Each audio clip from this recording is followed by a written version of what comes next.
Good morning, everyone. I'm Jonathan Little. With any luck, you'll be able to hear me. Let's see if I have everything set up right. Looks like I do. So we should be good to go. Sometimes you're just lucky. If you all can hear me, please let me know. It's my first time being back home. And we'll see if we can make this stream function properly. I'm going to be back home for a little while. I have one more brief trip planned before the arrival of my second baby. But then I'm done. I'm in lockdown mode. So, it does look like everything's working. So that's good. Eventually, if you do something often enough, you figure it out. I'm a little bit tired today. I flew in last night. We partied a little bit too hard the day before. So, I'm an old man. I've come to the conclusion I'm an old man. I can't be partying all night. Jason says he's in the middle of a poker session right now. Well, good job. You should maybe be focusing on that. But, I guess if you're here, you might as well be here. So, today, let's talk about keeping expenses low. Now, I understand most of you, when you do travel, money is a concern. Right? Like, you don't want to just go and spend all of your money. But at the same time, you also don't want to be somewhere awful. Right? Now, the easiest way to keep expenses low is to simply not incur expenses at all in the first place. Right? That's the quick and easy way to go about doing it. But, well, first things first. Let's say you are starting off as a poker player. And you are trying to grow your bankroll. And you know that you win, let's say, $20 an hour playing. Okay? So, first things first, can you justify going somewhere, staying overnight, with the sole purpose of playing poker? And if the hotel room, let's say that alone costs $100 a night, which isn't even that expensive, that means you have to play 5 hours just to break even. And that's a lot. It's actually kind of brutal. Let's see, something's not quite right with this.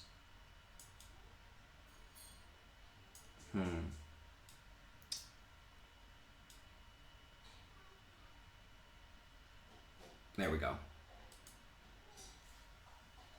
All right. So, if you are not making a lot of money, and you care about making money, again, we should preface this by saying this talk is for people who care primarily about winning money, right?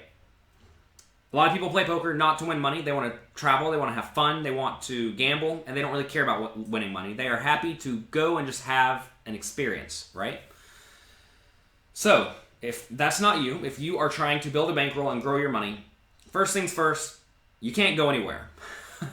Whenever we have a low hourly rate, you simply cannot justify traveling places. Because imagine you just stayed home and played in your local game, and let's say you make $15 an hour there. Well, you can play longer very often because you're very close to home.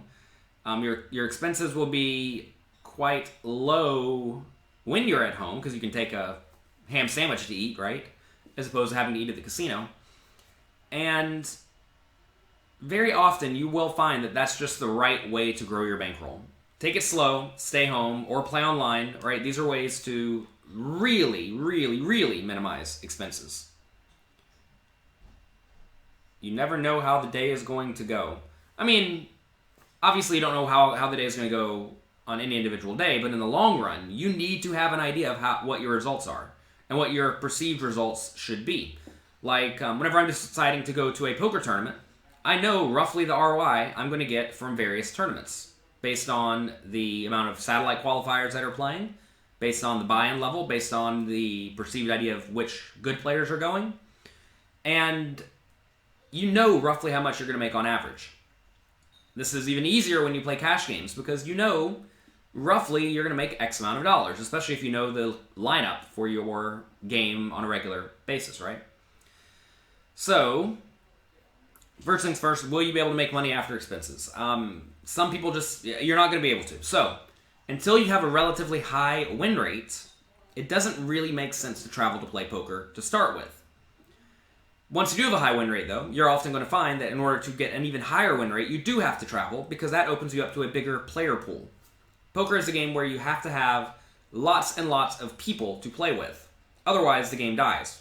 Money trickles up from the bottom, and you'll find that the money that starts at 1 cent, 2 cent either goes to the casino or it goes to the big winners. Because the people at 1 cent, 2 cent lose to 2 cent, 5 cent players. Those players lose to 5 cent, 10 cent players. All the way up the ladder. That money trickles up slowly. And this is why you don't see very much money at the very top of the poker community, because there just aren't very many players frequently buying into those games and losing. This is why you see a ton of tiny stakes games online, because also, obviously people have more money. More people have small amounts of money to gamble than large amounts. But the money does slowly trickle up, and part of those buy-ins for 1 cent, 10 cent, those $2 buy-ins, does make their way all the way to the top eventually. So, this is nice and easy online because you can just play online, right? You don't have to travel or do anything. But to play live, you do have to go to wherever the game is. And this often does mean traveling. So, the next thing you want to ask is, say you are going to go play a tournament series. I get this question a lot, actually. People ask, why don't I go play small to medium stakes tournaments? Either locally or even like traveling to play in Colorado or something like that. And the answer is, you don't perceive to have a high return on investment in terms of dollars per hour or day. So what I mean by this is, say you go to play a $1,500 tournament, and you think that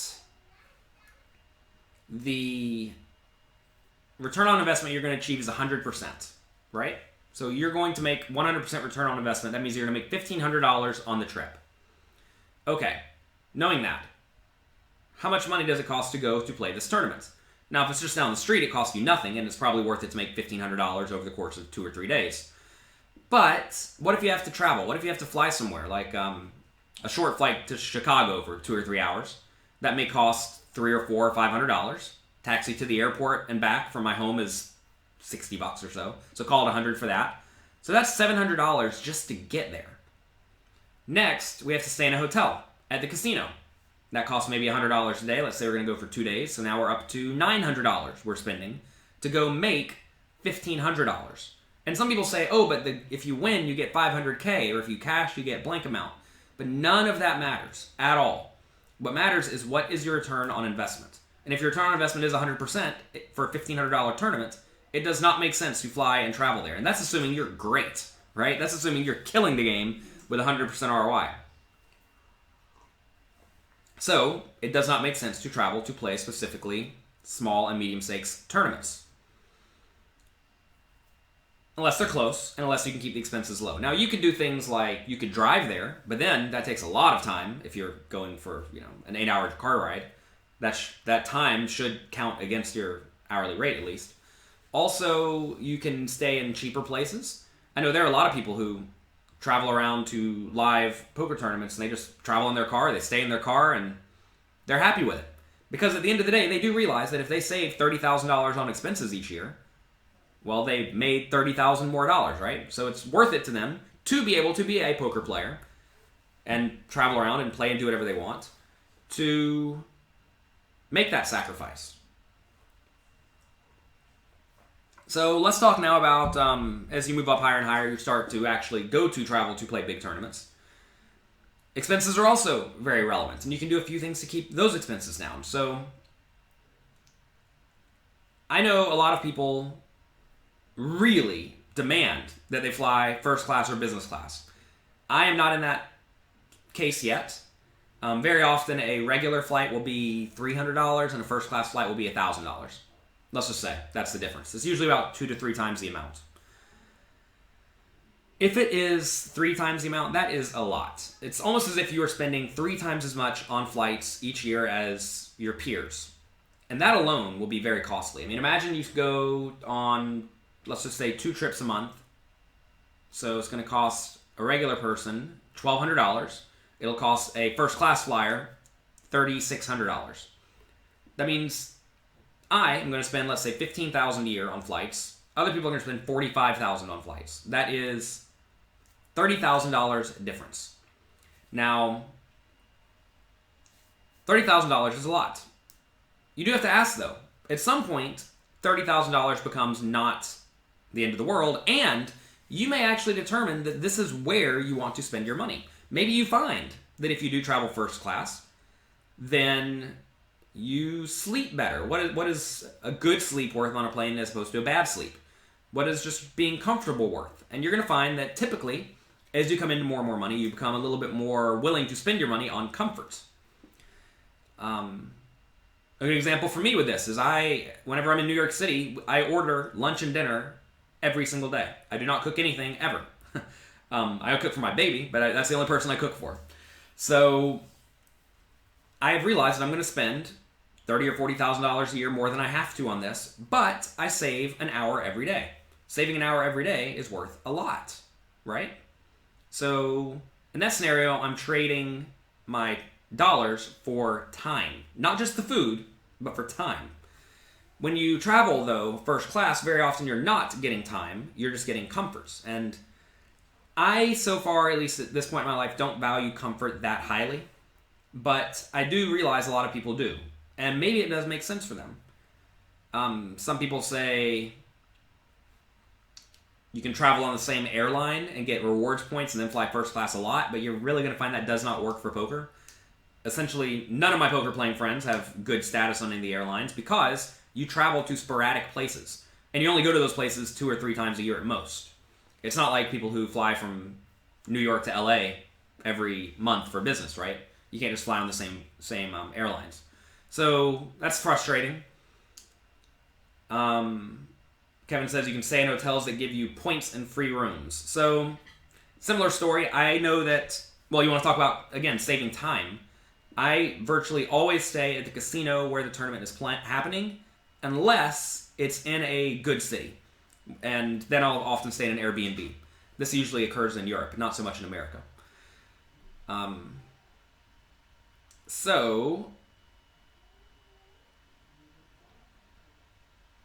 Sorry, I'm reading questions.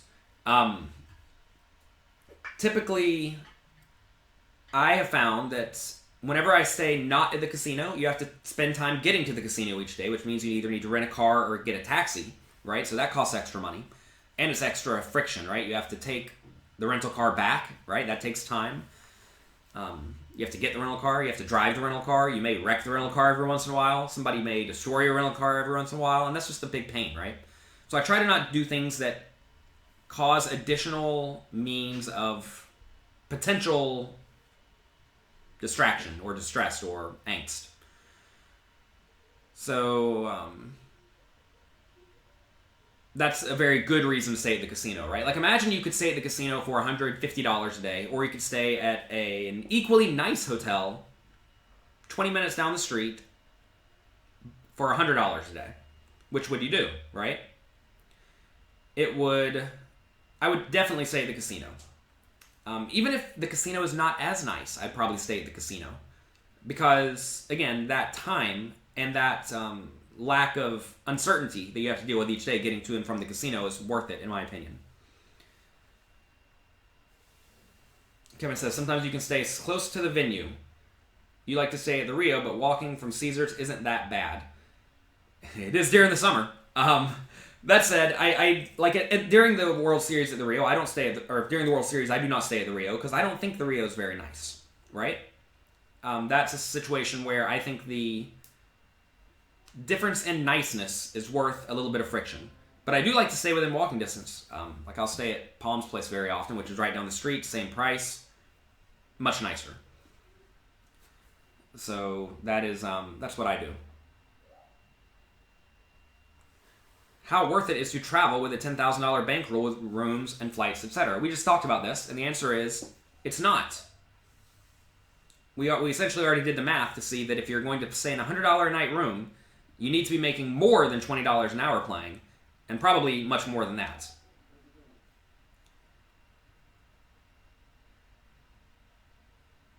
Are there many people who fly out to these events to play one tournament and bust if they go home? Yeah, lots of people do that. But again, they're not playing to win money. Do not forget, everyone does not play to win money. They play for experience, for challenge, for fun. But I'm talking to people who are trying to win money and grow their bankroll. It's very important to understand what you are doing and why. You can be playing poker recreationally for fun and wanting to be better, but you also must be realistic if you want to have any chance of significant success. Let's see. Why do we seek comfort so much, and why do we not need it? Well, I don't really seek comfort that much. I actively seek not being comfortable. That's why I go out in the snow with no clothes on and take freezing cold showers. I think that kind of thing is good for you. It makes you strong. You'll see some poker players playing in the poker room like, oh, shivering, they're so cold because it's cold, or they'll be complaining about how hot it is. I like that kind of thing. That sort of, it gets me going, gets me excited. I like seeing other people failing for reasons that are completely under their control. And that makes me happy. But so I don't really seek comfort so much, but I know a lot of people really do. A lot of people, if they're cold, they make it well known. If something's hurting their back, they let you know, right? And I have taken the approach more of you just deal with it and learn to cope with whatever problems you have. You can pay $30 for more leg room. Fortunately for me, I'm not born with very long legs.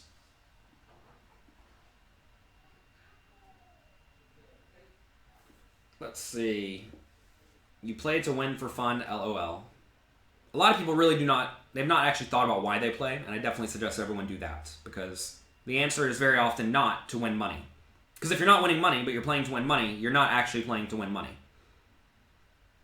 Is it easier to build a bankroll playing cash games or tournaments? Go to jonathanlittlepoker.com/bankroll. They have the Bankroll Bible there. Check it out. It will answer all of your questions about bankroll. During the summer, how do we keep expenses low at the World Series of Poker? Well, what I do now is I stay at Palm's Place very often. It's right next to the Rio. I take an Uber there every day. It costs about $7 each way. And the rooms at Palm's Place, for the nice room, I do pay a little bit more for comfort there. It's about $120 or $130 a day. So those are my expenses. It's about $150 a day to stay in Vegas. So think about that, right? $150 a day. That means I need to make, if I stay there for a month, $4,500 to break even. So, will I make $4,500? Well, when you play the main event, if you're good, you're at least going to have 50% ROI, probably more like 100. So that's $5,000 right there. So we're already breaking even if I play just the main events. Then all the other tournaments will provide plenty of additional equity, and that's enough to make a significant profit long term. Let's talk about going to big tournament series, which is where you're often going to find a lot of the best pros focusing their attention. And the reason for that is, well, first off, there's lots of recreational players or satellite players, but also you get to put in a lot of volume. Volume is very important. So let's just look at the World Series of Poker as an example. Or you know what? Better yet, let's look at Baha Mar for an example. Last week, I got to buy in for about $65,000 in tournaments, give or take. And let's suppose I'm going to have 30% return on investment, which I think is probably a little bit low, but let's pretend like we're going to have 30%. That means we're going to make about $20,000 in the week. 65,000 times 0.3 is 20,000. So we're going to make $20,000 in that week. Baha Mar is not a cheap place. It is an expensive place. It is fancy. It is nice. And expenses for the week may be $6,000 or $7,000. That's high, right? But because you can invest so much money playing poker, you're going to make 20. So at the end of the day, instead of making the 20,000 profit, you make 20,000 minus the, let's say, $6,000 you have to pay to stay there. And that gives you $14,000 profit. So is that worth it to go for a week to make $14,000? For me, it is. For some people, it may not be. But you're going to find for most people in poker that is enough. But that does presume I'm playing 25Ks, 5Ks, right? There's lots of variance because these are tournaments. And you're going to have big swings. Swings are humongous. But you do have to account for the expenses. Let's instead say, though, I was going to go to Baha Mar and play one $5,000 tournament. If I lose, I'm out. Well, in that scenario, let's say I'm going to have even 100% return on investments. Right? I'm not, but let's presume I do. That means I'm going to make $5,000 in that tournament, but I'm still paying $6,000 or $7,000 to go there. So that means I'm going to lose $1,000 on that trip. And clearly that doesn't make a whole lot of sense, right? So now we're going out there, we're going to lose $1,000, and many, many people go out there with that intention. Or they go out there with the idea of, I'm going to try to satellite in and then play the main event, which is effectively the same thing, right? You're going to go there, you're going to play small stakes, which does not give you a huge dollar return. And then you're going to hop into a main event and maybe try to win. But there, even then you invest like $5,000 or $6,000 or $7,000 and you're still losing money. And in reality, what happens to most people, they don't know it, but it does, is their return on investment is really like 25%, but they think it's 100%. Either because they ran hot in the past or because they just drastically overestimate their edge. Almost everyone overestimates their edge, which is why I always try to underestimate my edge. So anyway, if you think you're going to win at 100, but you only really win at 25, that means you make $1,200 when you play that $5,000 tournament. And then you see that the expenses are really crushing, right? Did you see Michael Jordan out there? I did not, although I know he was there for, I think, his nephew's wedding, something like that. Let's see. It was a lot of fun. It was a lot of fun out there. Kim says, welcome from Canada. Hello. You used to have a Dodge Caravan with air mattresses in the back and you slept there. Yeah, super cheap. I mean, that's a good example of someone who is realizing that they don't want to pay for expenses and they are making the sacrifice of staying in a van. Now, the idea of sacrifice is all in your head. It's very important to understand. Remember we talked about perspective the other day? Some people want to stay in their van. They like it. That is something that excites them. Kind of like I get excited by going out in the freezing cold weather with no clothes on. They get excited from staying in their van. And there's value in that. There are some things that you enjoy that other people may look at and think it's crazy. And it's very important to understand that perception is vitally important. Am I interested in taking someone under my wing? I don't have any wings. I only have arms. All right. Let's see. You don't think police will let you sleep in parked vans? Sometimes they will, sometimes they won't. It's important to know the rules. At your typical $300 to $1,500 level, you don't think it is profitable to travel except to Vegas during the summertime because there are so many tournaments to play. Yeah, and that's very likely accurate. If you can go to somewhere like a circuit event to play, that's not like a World Series of Poker circuit event or a Heartland Poker Tour series or a Mid-States Poker Tour series, if you go to somewhere like that, it's probably fine if you are driving there or if the expenses are going to be very low because there are tournaments every day, right? But again, say you're playing a $300 tournament and you have 150% or you have 50% ROI. That means you're going to make $150 a day, right? So that means your expenses need to be, $50 a day, maybe less, if you're trying to make money. But again, maybe you are playing because you enjoy playing poker. Maybe you're playing to get experience, right? At this point in my life, I am not playing for experience. I've had all the experiences I could ever want. And I'm also playing to make money, which means I don't really value playing to spend time. If anything, I want to spend less time playing because I have all sorts of stuff to do. And that means I need to be making significant money when I do play, which is why I primarily go only to big series. A good example of this is they have a Borgata tournament right down the street. It's 2.5 hours away. It's not that hard to get there. It is expensive to get there, though. I have to get a sedan service to take me. It costs about $300 each way. Borgata's not the cheapest place, but they have good hotel rates. I think it's maybe $100 something a day. So that means we need to make $150 or $200 a day to break even.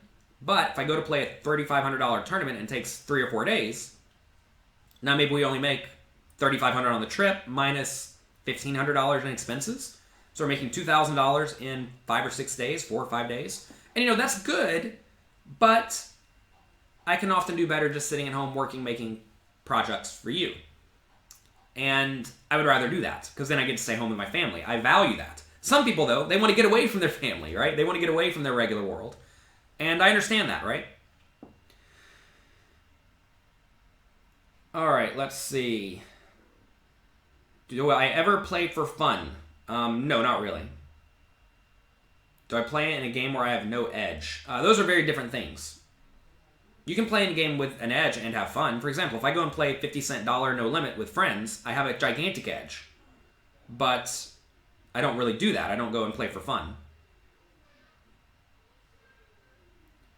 If you want to play to win money but recognize you need practice and experience, is it reasonable to play some negative EV situations for the sake of gaining experience? I think you're better off studying it's much, much better in my mind to learn for free than to learn for a lot of money. Whenever you go and you play in games that are too tough for you, yes, you're going to learn, but you'd probably be better off just watching training videos or doing your homework at pokercoaching.com, right? Doing things like that are going to be significantly more beneficial for you and very often not as costly. However, I do know some people are hard-headed, right? They need to lose. They need to feel the pain. And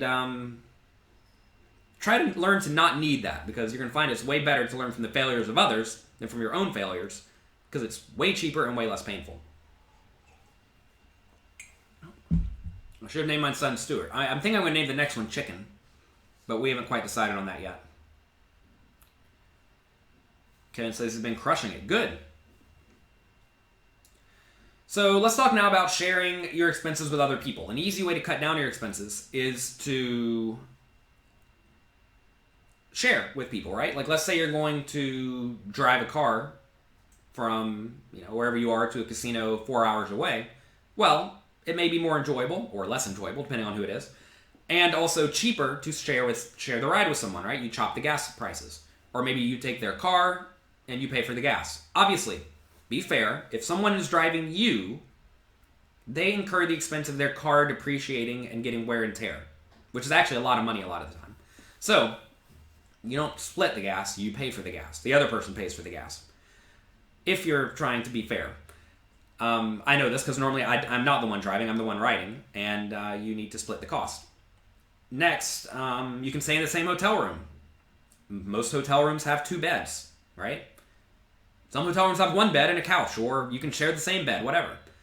That's a really easy way to cut down on expenses, because clearly you're splitting it again. During the summer, the World Series of Poker, for many years, I would share a room with 4 or 5 other poker players. Not a room, I'd share a house, right? So we'd rent a house for maybe $3,000 a month, let's say, a big house, split it 5 ways, and then we're spending $600 a month as opposed to what I spend now, $150 a day, right? Clearly it's way cheaper. But I have found that I like living by myself. I like living by myself because I don't have anyone waking me up. We've talked about sleep before here. I need my sleep. Also, I like peace and quiet. And I think it works better for me. But it costs a lot more money, right? Should you go to the casino right now? It's an hour drive. Probably not, because it's 9:30 a.m. and there are probably no games. So I definitely would recommend, though, especially if you are new to poker and new to the game, I would suggest that you do make friends and you do split travel expenses and you do room together. Because when you do room together with people, sometimes you're going to go to talking about poker and you're going to go to learning. You're going to start learning poker more because you're going to sit there and you're going to talk about poker all night. I've spent many nights talking with some of my best friends about poker. And if I was rooming by myself, I would not have done that. And I do miss that. That is really the only thing I really miss when it comes to rooming with people. I mean, obviously, if you're in a room with good friends, it's good. But even, you'll find some of your good friends. They do things that you don't necessarily like. And you have to ask if you're willing to put up with it or not. We mentioned comfort earlier. I mean, I like my sleep, so does that mean needing my comfort? I guess it is, right? I have found what I value. And once you find what you value, then you will direct your resources one way or the other.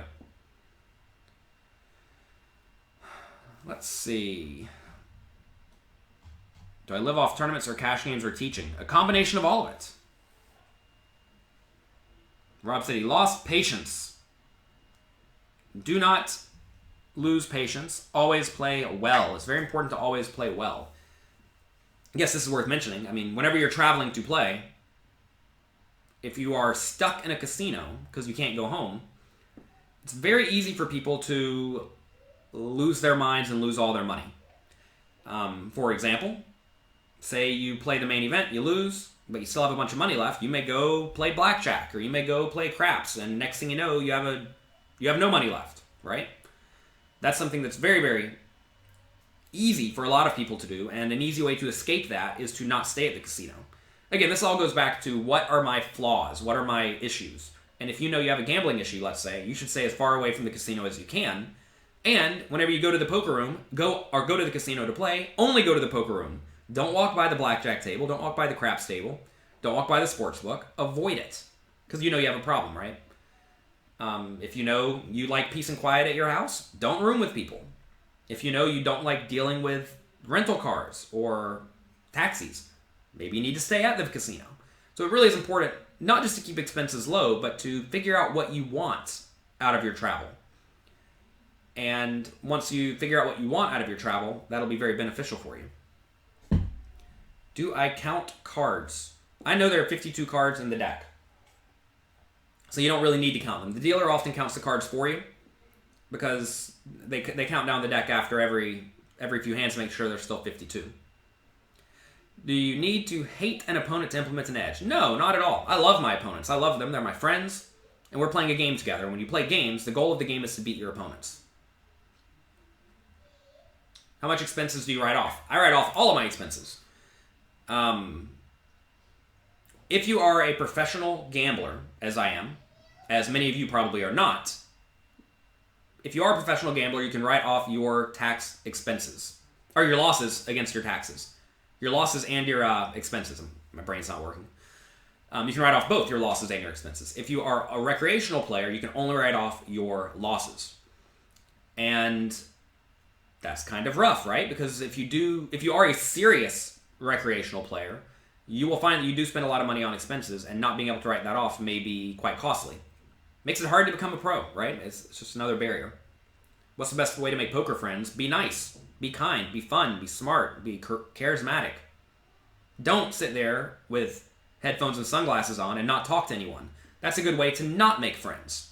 Don't be slow at the poker table. Don't be a jerk, right? Be nice is what it amounts to. If you're nice, you'll make lots of friends. If you're not nice, you won't make lots of friends. Do I believe people should keep separate roles for life and for poker, or just live and play off what you have?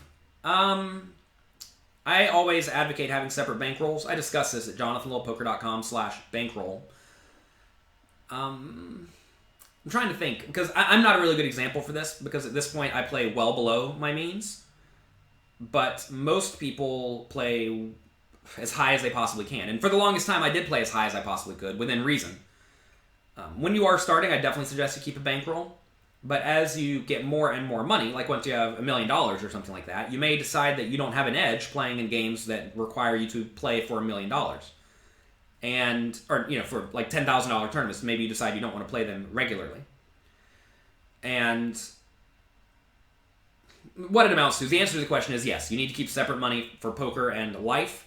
You need to not go into that money for anything besides poker. I know that's going to be very tempting to do sometimes, because if expenses come up, I hear people say this all the time. Oh, I had something happen. My car broke down, so I had to spend my poker money on it. And in my mind, I'm like, no. If your car breaks down, it means you just don't have a car. You don't spend your poker money. But I've been very beneficial in that, or been very lucky in that I've always just kept expenses low, purposefully. We discussed this. I had hundreds of thousands of dollars by the time I was 21 because I spent no money. I spent literally none of my money. And I've always been pretty good at keeping expenses low. Yes, so I moved to Manhattan and bought an apartment on. So now I have high expenses, but that's okay.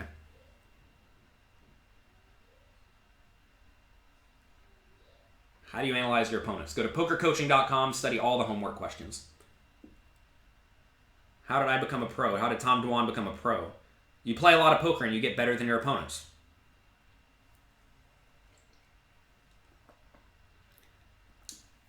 Xlee says, just play cash games and you don't have to pay taxes. That is not accurate. If you play lots of cash games and you don't have a job and you're spending lots of money, the government will take notice, and that's not going to go so well for you.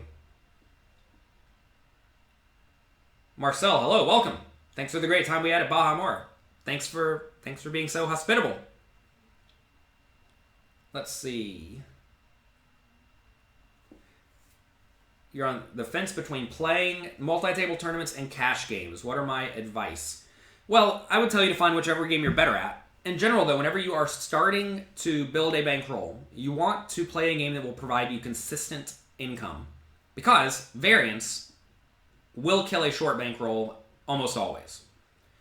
So, knowing you don't want variance, that means you want to play games with low variance. That's very often going to be no limit hold'em cash games, or a game like Sit and Goes.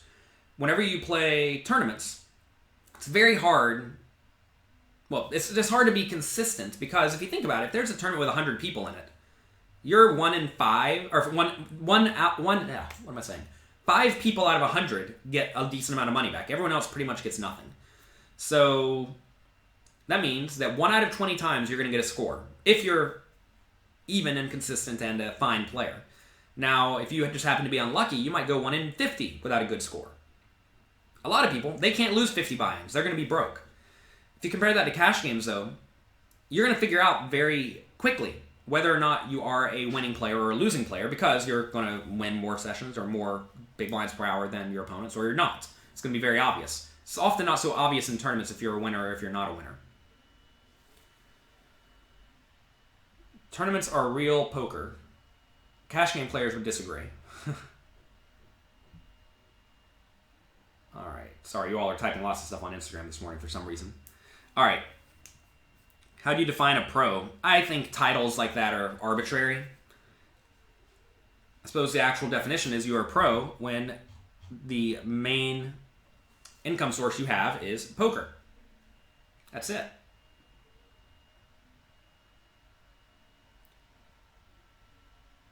The government cannot prove what you have won or lost over the year. The government may disagree. One thing I learned from my first poker coach, Bill Seymour, is to always pay your taxes. And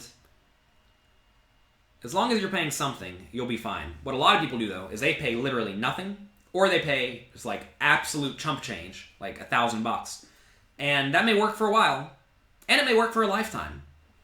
But sometimes it will not. And there have been many poker players completely wrecked, because they have not paid their taxes. I mean, I'm sure you can just do a quick Google search and find poker players who have won more than $10 million in tournaments who are stone broke because they didn't pay their taxes. So, you should probably pay something. Average salary in your country is $600. Or sorry, $700. And that's actually a good time when you should strongly consider getting into something like poker. There are a lot of countries where, like you said, average income is $700 a month, which is not so hard to get from playing poker, right? And it's very achievable.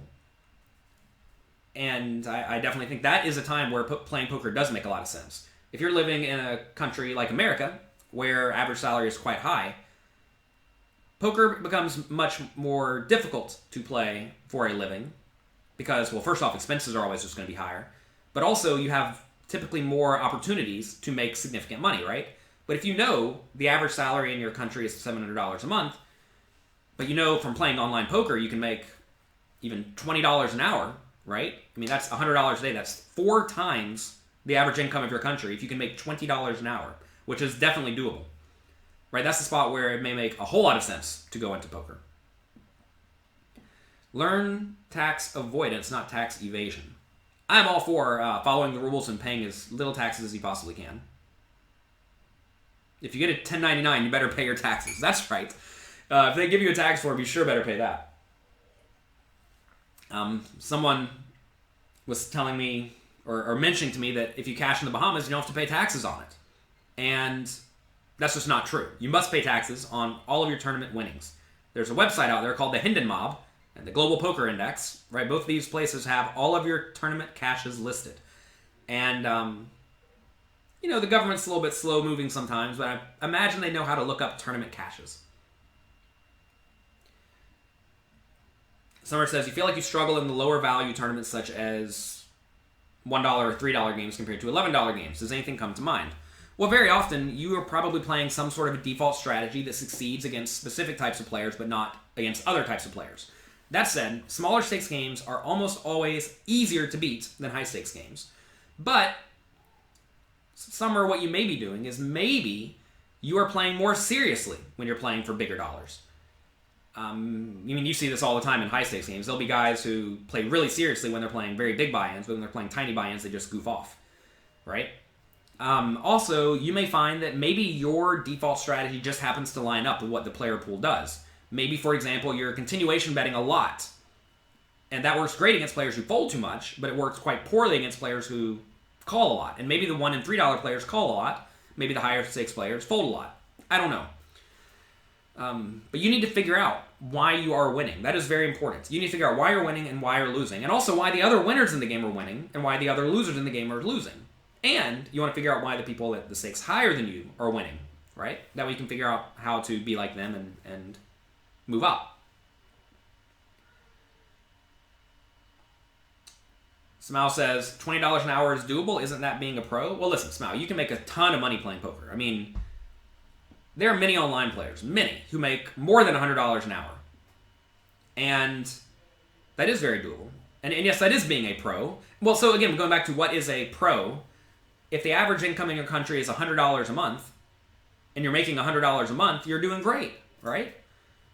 If you're making $500 a month, you're really doing great. But if you're making $500 a month in a place like America, where average salary is, I don't know what it is, it's probably $2,500 a month or something, well, you're essentially broke, right?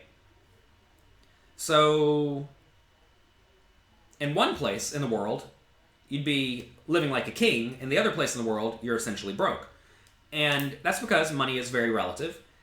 And poker, and a lot of video games in general, you find that a lot of people who play these games come from countries where the average income is quite low. And that's because if they can learn to win even $10 an hour, they're crushing it. There's a game, Magic the Gathering Online, that I play. And if you're good, you can make $10 or $15 an hour, which is not enough money to live in America, but it's plenty of money to live in many other places in the world. So now you're seeing a lot of the best players not coming from America. All right, let's see. Anything else to talk about keeping expenses low? I think you just have to figure out what you value, right? Some people value comfort, and if you do value comfort, realize you may have to sacrifice somewhere else. Some people don't value any of this stuff, and they want to go as cheaply as they can. Oh, we didn't talk about comps. Comps are very important. Poker rooms will give you poker rates for the hotel room. Poker rooms will often give you free food. For example, when you went to the Caribbean Poker Party last week at Baha Mar, they would give you a $25 card that would let you get $25 off your food, right? That's very valuable. Make sure you don't just forget that. Now the next question is it worth it to play gambling games to try to get comped?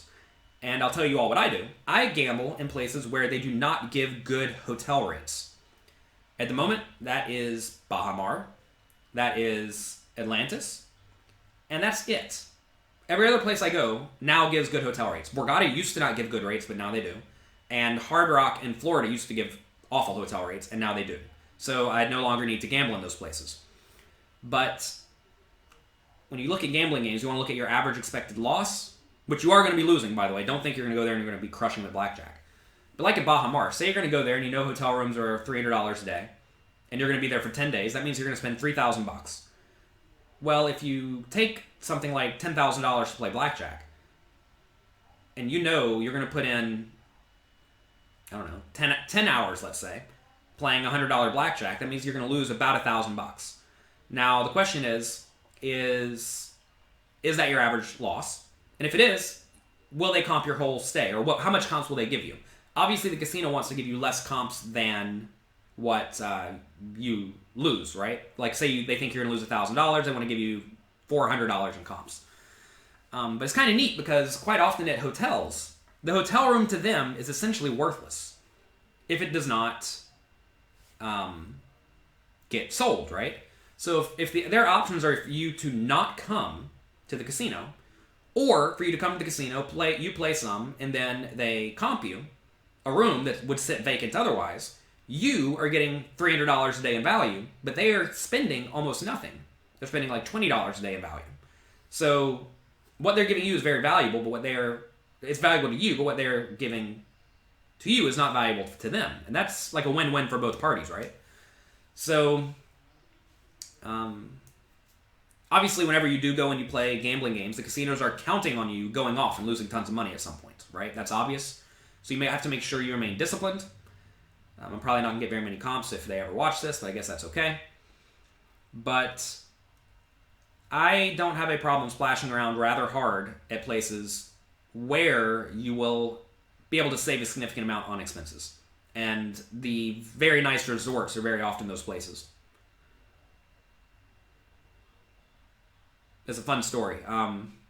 One time I was in the Bahamas, and we went to a fancy restaurant called Grey Cliff, and I lost the dinner flip. I was out with like 15 people. Dinner was $10,000. I lost a $10,000 dinner flip. So I was probably tilted. We went back to the casino, and we gambled really hard. I won a whole pile, like $80K or something like that. And then the casino sent me comps where they were just like giving me $5,000 to come back because they assumed I was a degenerate. Which, maybe I was that night. But there was a question, do they comp you whether or not you win or lose? They typically comp you when you ask to be comped. So make sure you ask. Don't just expect it to be given to you. But again, let's think about this though. Do you want to spend your time at the blackjack table? A lot of people do not. They have no desire to spend their time at the blackjack table because they don't like the game and they don't want to have the potential to go off, right? For a lot of people, they realize it's often just cheaper and mentally more sane to simply pay your hotel bill and not worry about it, right? This is especially true for people who have gambling problems because they may be the ones who go off. One thing I would definitely not recommend is getting credit at the casino. I have never played on credit, and I don't ever plan to play on credit because that's how you really go off the deep end. Because once you come into a decent amount of net worth, they will give you lots and lots and lots of credit. And you don't want lots and lots of credit at the casino because that's how you lose your ass. So that's a good way to just keep yourself in check, right? If you know you're taking $10,000 to gamble with and you lose it, well, you're done. It sucks when you lose all your money. And that does happen from time to time. You'll take whatever you take, you will lose it sometimes. And then you're done. And hopefully you've got to play enough time to get your comps. But be careful with that. It's definitely playing with fire. So, are you happy playing with fire or do you not want to play with fire? Some people don't mind. Some people don't want to play with fire because sometimes they burn down your house. And you don't want to burn down your house.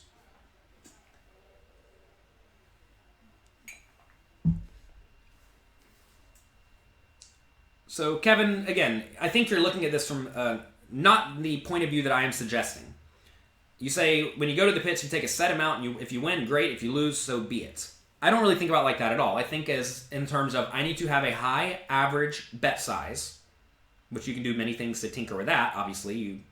When they're counting your bet size, you make sure you're blasting it then. And also, you want to understand what you're trying to accomplish, right?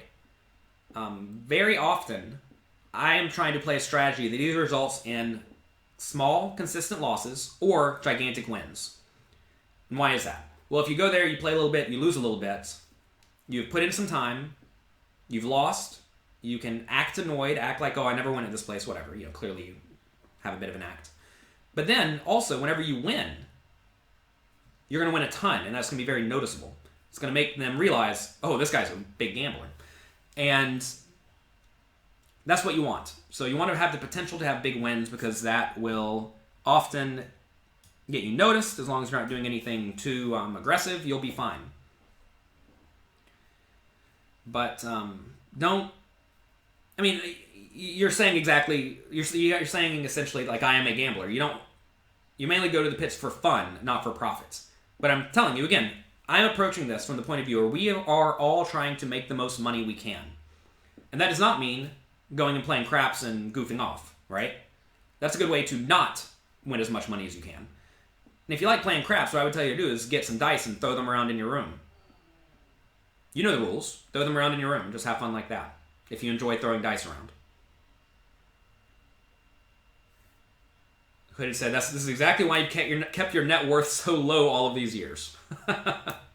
Yeah? Do you play Ultimate Texas Hold'em? No. There's a website called wizardofodds.com that will tell you the house edge on all these gambling games. And Ultimate Texas Hold'em is not a good game for you to play.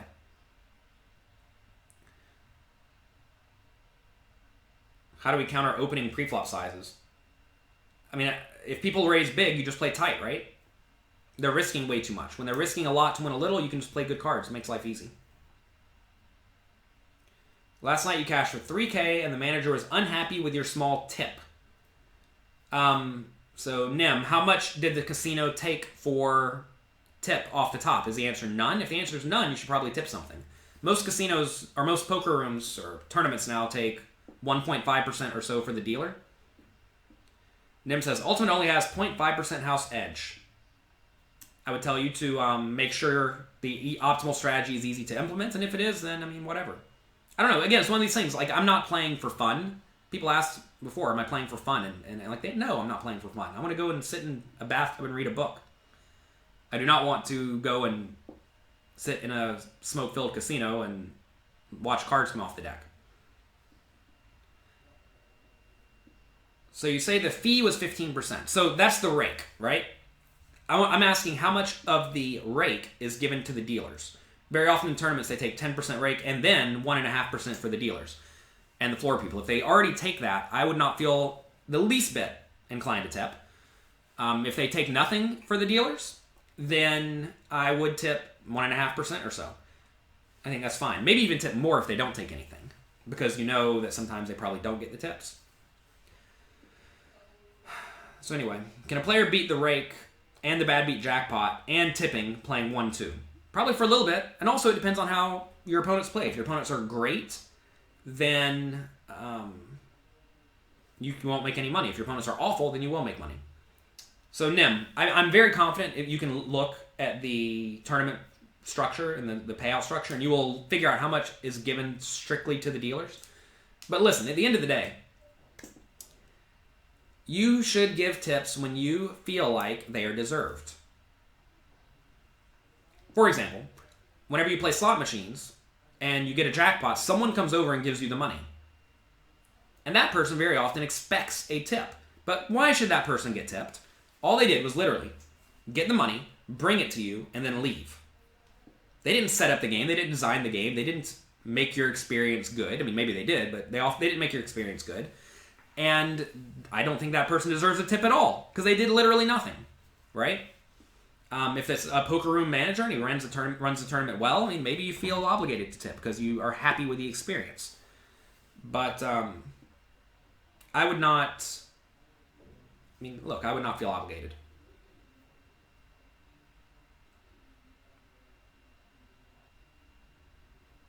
William has a hand. All right, we'll go through the hand and then we'll pack it up. We don't even know what your hand is. So Williams posted a poker hand and didn't even tell me his cards. Checks you bet.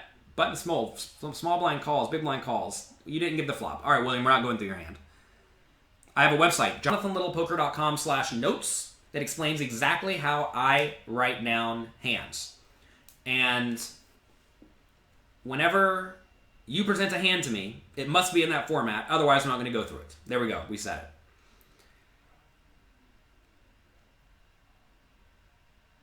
Running bad makes you resent the game. Yeah, running bad will make you resent the game sometimes. And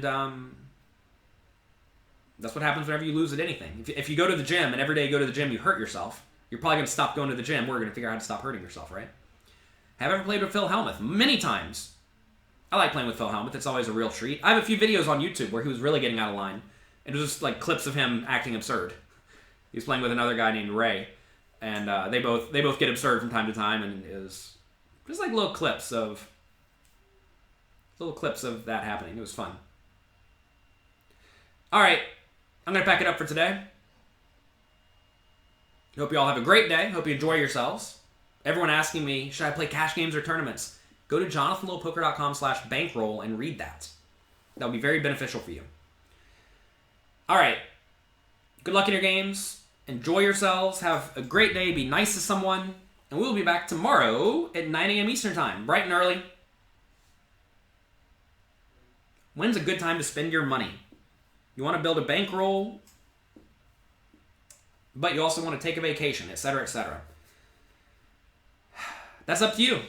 You have to decide, do you want to build your bankroll, or do you want to go on a vacation? Often you don't get to do both. I, as a kid, decided I didn't want anything besides a big bankroll. Because I knew as soon as I got a hold of a big bankroll, I would be able to play much bigger stakes, make much more money, and then just print it, right? And I wrote about this in my cash game book. Essentially, I looked at two players who played the same stakes, but one of them had slightly higher expenses. Like one had 1,000 expenses a month, the other one had, I think, 3,000 expenses a month. And the person who had 1,000 expenses moved up like 4 times as fast than the one who had 3,000 in expenses. And that was just like a small difference in expenses. And expenses are brutal. I mean, they're going to make it to where you don't move up. So I save everything I can and realize I am not necessarily having the best time now, but I'm going to have a much better time in the future. I'm a really big fan of planting seeds. I invest in all sorts of stuff. I try to set up good long-term relationships, and that, I think, will pay off in the long run. Maybe it won't. Clearly all of your investments are not going to be good. Clearly, maybe your relationships are just not worth a whole lot. I don't know. But delayed gratification is a very important skill for you to master. And once you do that, you're going to be in very good shape. But that often means going without now to have later. And really, it's a mindset thing, right? We've all known perception is very relevant. Some people are happy to sleep in a van, and they want to sleep in a van, right? Some people are pissed if they're not flying first class and staying in a gigantic suite, whereas other people, they wouldn't even fathom that, right? So perception is very important. Learn to be happy with what you have. And don't be envious. I think envy is a bad thing. Envy will get you in a lot of trouble, and it will make you spend unnecessarily, and it will make you act irrationally, and that's going to get you in a lot of trouble. All right, that's going to be it for today. Good job, good luck, have fun, and I'll talk to you later.